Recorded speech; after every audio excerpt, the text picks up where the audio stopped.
Alrighty, so here I have my MSP432 oscilloscope. It captures values and it will display them with different scales ranging from 1 to 3, where scale 3 is, a ratio of 3 to 1, 2 is 2 to 1, 1 is 1 to 1, so that's the exact waveform. And I'll show a variety of waves here. So here we've got a sine wave. Very nice. And I have a potentiometer that allows me to change the horizontal position.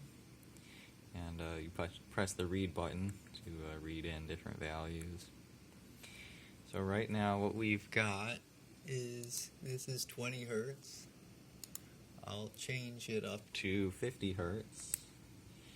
And 50 hertz is going to look like this on this oscilloscope. And so yeah, very nice. And I'll show a square wave.